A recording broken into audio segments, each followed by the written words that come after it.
I am really excited about today's episode because I get to talk to a real estate professional in Las Vegas, Nevada about their market and about the process of buying vacation property in the United States. Welcome to episode 141 of the Winnipeg Real Estate Podcast.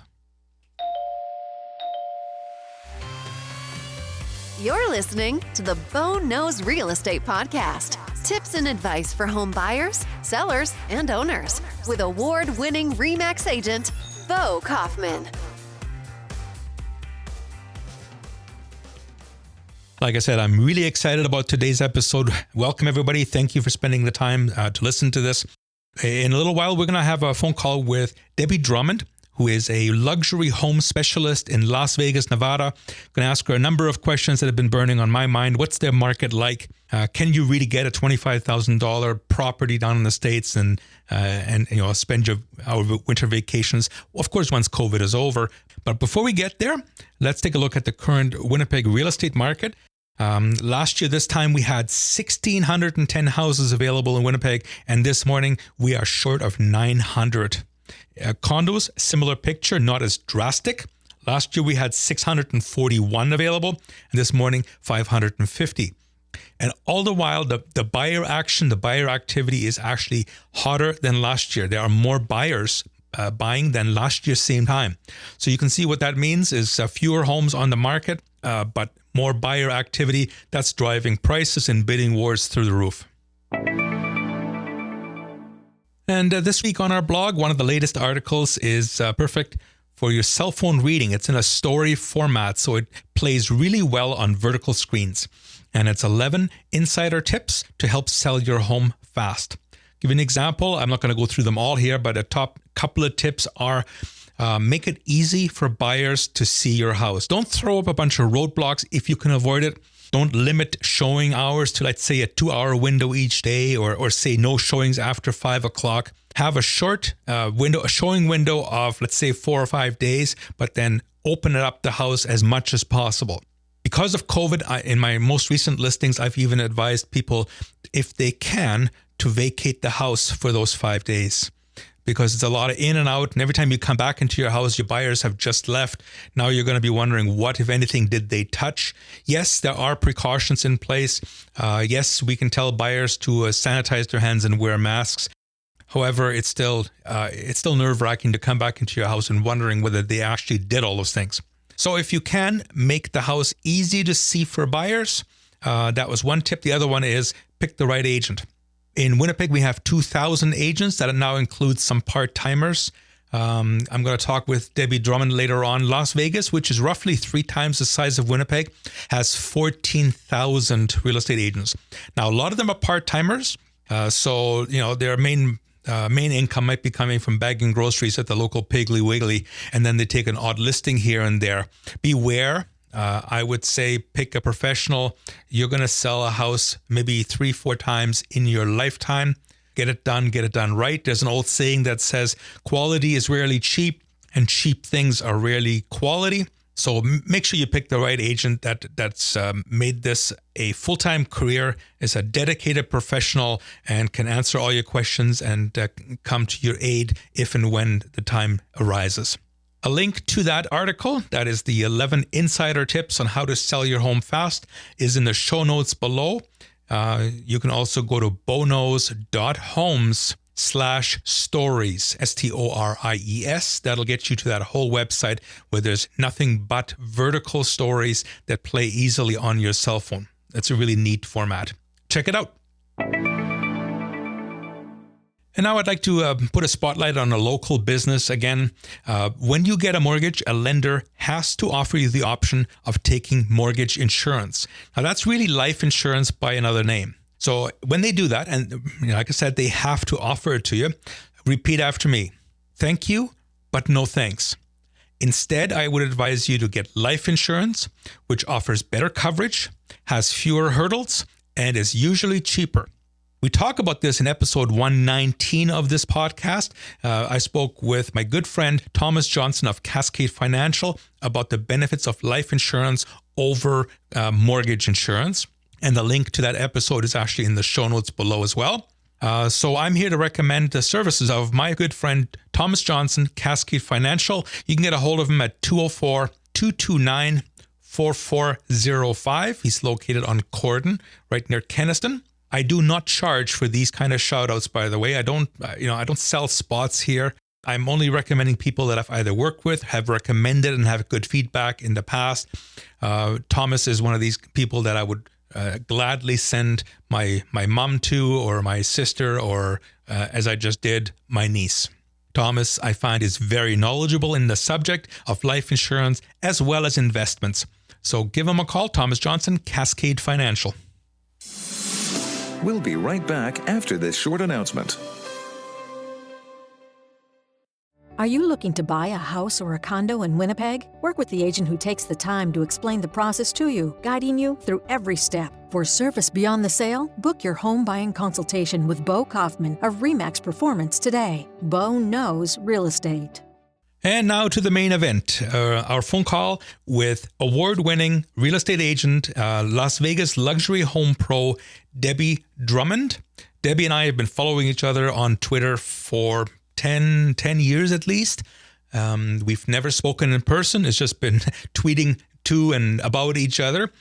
So I was really pleased. And when she agreed to come onto this podcast, we're going to ask her a number of questions regarding their market, as well as the process of buying vacation property down in the States, what the implications are, possible potential tax implications, and how the whole process works. Can you get money? Can you get loans from the U.S. banks, or do you have to come there with your own money? That kind of thing. So let's give her a call and see what she has to say. Hello there. Hi, Debbie. It's Bo Kaufman calling from Canada. Hi, Bo. How are you doing today? Good. Excellent. How are you? How are things in Las Vegas? They're good. The weather is very nice, sunny, and in the 60s, and business is going like crazy. Well, as a Winnipegger, that makes me really jealous, because I think we're going to hit, if we're lucky, we're going to hit around 20 degrees today Fahrenheit. So Ooh. I know. So maybe let me start off by addressing like a rumor. It seems like we all, as Canadians, we all know a friend who's got a brother-in-law, who's got a niece that has heard of somebody buying a $25,000 condo that's right by the beach, and it's all gorgeous and everything. Is that what the market is like right now, especially in Las Vegas? No, far from it. Okay. We're actually coming back from the recession quite nicely. Okay, which recession? Are you talking about 2008, or are you talking about this COVID bubble? Actually, both. Okay. We were coming back from 2008 quite nicely before the COVID started. And we got hit, especially when we first shut down March and April. There was a slowdown, but things have bounced back the last 5 months in a row. Our median home price has been increasing. And the peak of the market in 2006, the median home price reached $315,000. We didn't recover back to $315,000 until February of this year. We hit $316,000. Then in March and April, it dipped back a little bit, but started coming back in May, and by June, every month we've been increasing, and we're now at $340,200 as the median home price. Now that's where half the homes sell above and half sell below. And Correct. pretty much if you're listing something that's a decent house for under $340,000, you can count on that it's going to go quick. And from my last two that I had in that range, they ended up with multiple offers. Okay, that's really interesting, because we have a ton of multiple offers up in Canada. Is your inventory, like the amount of houses that you've got available, is that lower than normal? Is it above normal? What's it like right now? It's lower. I just did my market update last week, and we're down to like 2 months of inventory if nothing else came on the market. Right. Yeah, you and I, we've been following each other on Twitter. How long have you been on Twitter? Oh, geez. Probably 10 years. I didn't do a lot with it at first, but then once a friend that I met on Google Plus, when that network was active, sort of encouraged me to start doing tweets every hour or so. And I started doing it, and it's worked. Right. Yeah. No, I've been following you, and you've been following me probably for close to a decade now. So yeah, it's great. That's nice to finally actually talk to you. That's right. And one of these days we're going to have to do a video. Okay. So your inventory is low, and I hear you doing monthly updates. What kind of properties do you see Canadians buying as vacation properties? Houses or condos? I see a mixture of both, depending on how much they want to spend and how much time they're planning to spend here. A lot of my Canadian buyers have opted to buy, single family homes in guard gated golf course communities. There are a couple of those. There's one community, the Las Vegas Country Club, where I've had Canadians buy townhomes and condos as well, because they do have them there.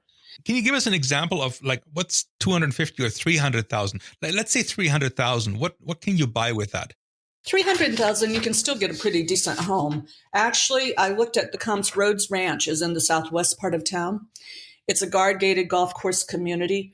Homes there were built in anywhere from early 2000s until just recently. They finished building out some of the final lots in there. And in fact, they do have a few that they're building right now. I think it's about 30 lots they're selling at the moment. But their prices in there, as of yesterday, the lowest price was $299,000.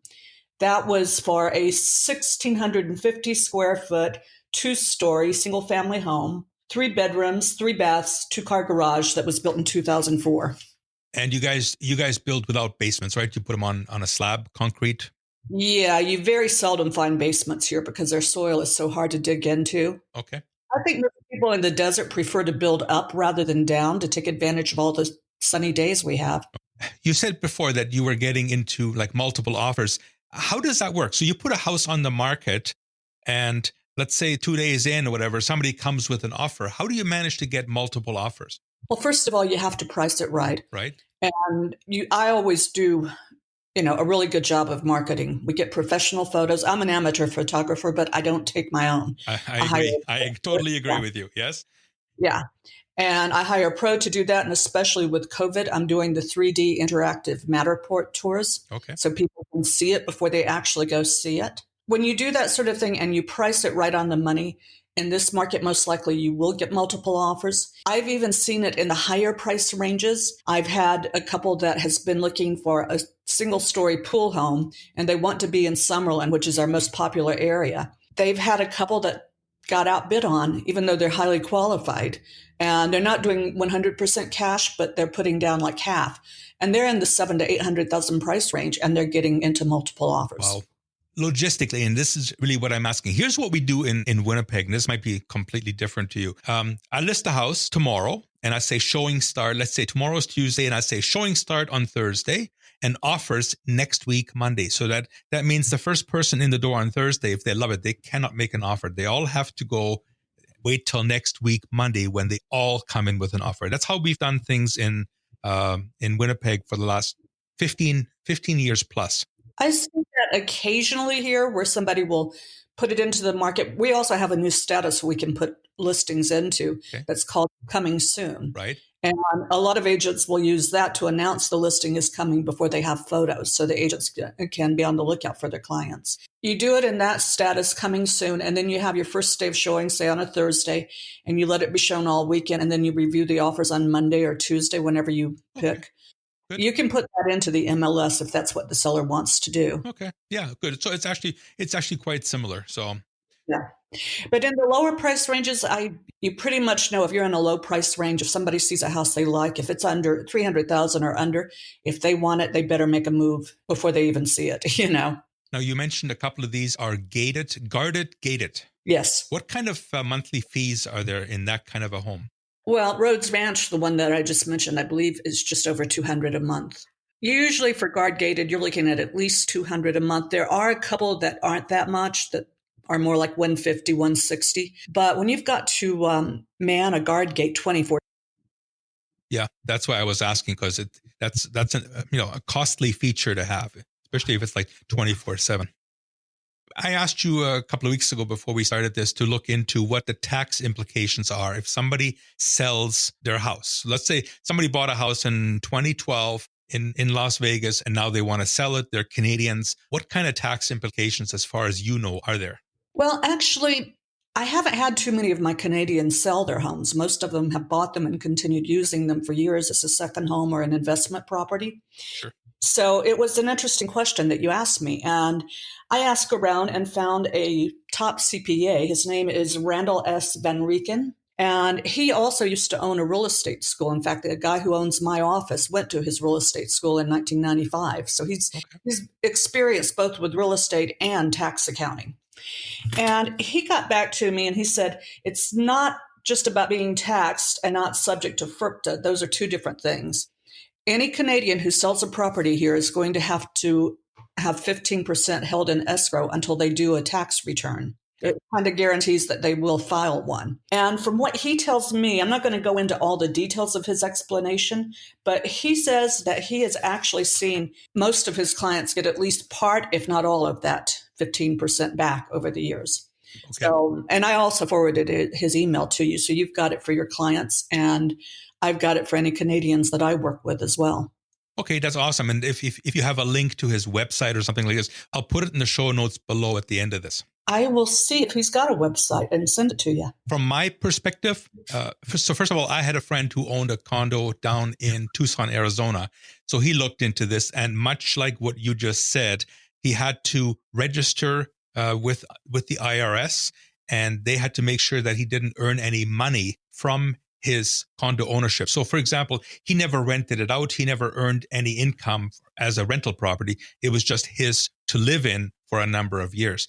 And I don't recall the exact result, but they look at that differently as if you're using it as a rental income. Yes. If you are renting it out, you, I suspect, would have to file yearly. Right. And that's why I asked my tax specialist here. And the general consensus, or the short answer is any profit you make on that condo is going to be what's called capital gains. Like, I'm talking about the sales price. So if you buy it for $200,000 and you sell it 5 years later for $230,000, you make $30,000 profit, plus or minus whatever the exchange rate has changed. But what you got to take all that into account, and that's right, because I was lucky. I bought a condo in Phoenix in 2012 when the dollar was even. Right now, the dollar is about 35% increase. So I stand to make a 35% profit, even if I sold it for the same money as what I paid for it. But then that 35% would be capital gains, and then we're taxed on half of that. So if anybody's looking to buy a condo in the States or any kind of a property in the States, for the purpose of making money, talk to your tax accountant before. Don't take this as the gospel truth. Exactly. Because the laws change all the time too, They could come up with something new that they put into law 6 months from now, and this whole conversation would be obsolete. That's right. Now, I remember when I bought a U.S. bank would not give me a mortgage. So it didn't matter if I was putting half down, 3/4, and nothing. Like, they wouldn't give me a dime. So I had to finance it from home by way of either borrowing money or saving up money or taking a second mortgage. Do you know if any of that has changed? Can Canadians come now down into the States and get a mortgage on something? Yes, it definitely has changed. If you bought in 2012, it was the same situation here. No banks were making loans to foreign nationals at all, I don't think. Right. And then gradually they started making them only with Canada. But now pretty much any foreign national can, if they're qualified, can apply. I actually checked with several lenders on this. Pretty much all of them, they won't do more than a 70% loan to value ratio. Right.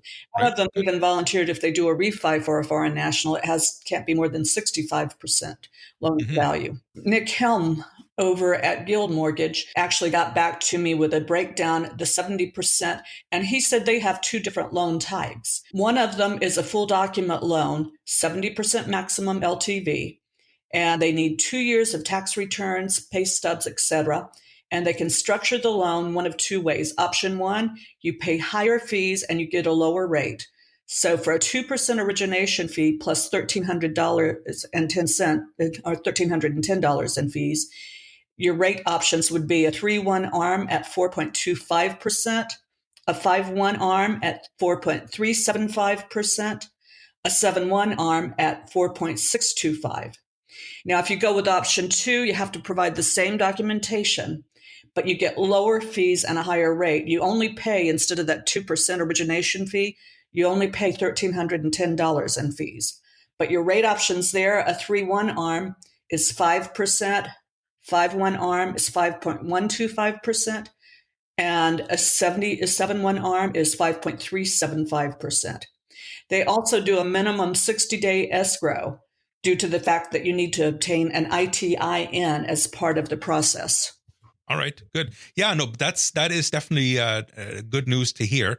So on a $300,000 house, 30% down, $90,000 US, which is still 3.4 million Canadian. Just kidding, but that's good. At least there's some options there that we definitely didn't have a few years ago. Yeah. Nick also noted if one of the borrowers has a social or an ITIN already, we don't have to wait the 60 days. We can do a more normal 30-day escrow. So where do you see the market heading in Las Vegas in the next 6 months? Let's say you guys are entering. Is this a winter time for you? Do you enter a slow period or not? We are entering the winter time, but over the years, it slows down a little bit, but not that much. And it's funny, the timing of this call, because just yesterday in our local newspaper, the headline was Las Vegas housing market streak. Makes no sense. Are we in a bubble? And they talked about the median price, which I mentioned to you, and how it compared like with 2006 when we reached 315,000. Well, if you adjusted that 315 for inflation and today's dollars, it would be like 400,000. So even though we're back at 340, we're still not equal with what we were at the peak of the market. And this is a totally different market. The lending rules have tightened so much. Back in 2006 to 2008, people got a loan just if they showed up and had a breath. Yeah. Sure, you guys probably saw a lot of the same. But now you really do have to be qualified to get a mortgage. People are having to put more down. You don't see nearly as many. We're starting to see some comeback of the, 100% financing, say putting 80% down, then doing a second with 10% or something. But for the most part, people are putting, with a conventional loan, if they don't want to pay PMI, they have to put at least 5% down. But most people are going with 20% down, unless they're doing FHA. If you have Canadians that want to come buy something in Las Vegas and they give you a call, what do you do? Like, do you tell them, hey, book a 3-day trip or come out here and I'll show you a bunch of houses? How does that work? I like to know in advance when they're coming into town so that I can put time on my schedule, and also in advance so I can start sending them some listings to consider so I can get an idea of what they're looking for and which ones they like and everything. And I would say if you're coming in from another country, I would try to plan at least 4, maybe 5 days. Depends on how well you know our neighborhoods down here. You might have one particular place that you're in love with that you would want to be, or you may need to spend a little more time deciding whether you want to be in Henderson, Summerlin, or North Las Vegas, or which part of town you want to be in. And it's not like there's going to be a lack of things to do when you're down there. So no, even in COVID, we still have things to do. That's right. And hopefully we'll see the end of that pretty soon anyway. I hope so. We're actually getting some shows back on the Strip, too. Oh, is that right, eh? Yeah. I did read this morning that David Copperfield has stopped his show for the time being because one of the crew members tested positive. Okay. But I read just last week that Rio is reopening on December 22nd at 10 a.m. And Penn and Teller are going to be coming back and doing shows. They just haven't announced the dates yet. Awesome. Well, it's been a real pleasure talking to you, and I learned a lot. And what I'll do is I'll put links to your website and your contact information in the show notes as well. Okay. And I really appreciate the time. It's been a pleasure, and I look forward to hearing from you again, Bo. Okay. Bye-bye, Debbie. Bye-bye. I really hope you've enjoyed this episode and you found the information here useful. If you do, and you don't want to miss any more episodes, consider downloading my free podcast app. It's available for iOS and for Android. It's super easy. On your phone, just go to boknows.homes/apps, APPS, boknows.homes/apps. You're going to end up on a page where you have the option to download the iOS or the Android podcast app, and that way you never miss another episode. Till next time, bye-bye. You've been listening to Bo Kaufman of RE/MAX Performance Realty. Are you thinking of buying or selling a house or a condo in Winnipeg? Call Bo at 204-333-2202. Remember, Bo knows real estate.